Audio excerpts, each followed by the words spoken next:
దక్షిణ కైలాస క్షేత్రం శ్రీకాళహస్తిలో శ్రీ జ్ఞాన ప్రసూనాంబికాదేవి విశిష్టమైన రక్త బీజాక్షరి రూపంలో భక్తులకు దర్శనమిచ్చారు. అష్టభుజాలతో విశ్వశక్తి రూపిణిగా అసురుల సంహారం చేస్తూ తల్లి ఉగ్ర రూపిణిగా భక్తులకు దర్శనమిచ్చారు. ఆలయ ప్రాకారోత్సవం శాస్త్రోక్తంగా జరిపారు. అమ్మవారి శాంతి శాంతి అంటూ భక్తులు ప్రణమిల్లారు. నవరాత్రి ఉత్సవంలో భాగంగా దక్షిణ కైలాస క్షేత్రంలో శ్రీ జ్ఞాన ప్రసూనాంబికాదేవి అసుర సంహారం చేస్తూ లోక సంరక్షణ చేస్తూ విభిన్న రూపాలలో దివ్య అలంకారాలలో భక్తులకు దర్శనమిస్తారు.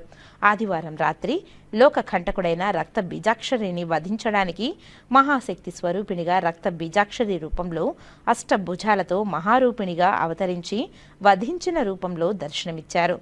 ఆలయ అలంకార మండపంలో అమ్మవారికి విశేష అలంకరణ చేసి మేళతాళాలతో ఆలయ ప్రాకారోత్సవం చేపట్టారు. ఊరేగింపుగా తీసుకువచ్చి బాల జ్ఞానాంబిక సన్నిధిలో కొలువు తీర్చి విశేష పూజలను చేసి దీపారాధన నిర్వహించారు.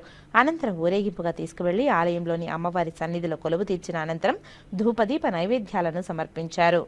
అనంతరం అమ్మవారి ఉగ్ర రూపాన్ని దర్శించుకుంటూ భక్తులు తల్లి శాంతి శరణం అంటూ భక్తి ప్రపత్తులతో ప్రణమిల్లారు.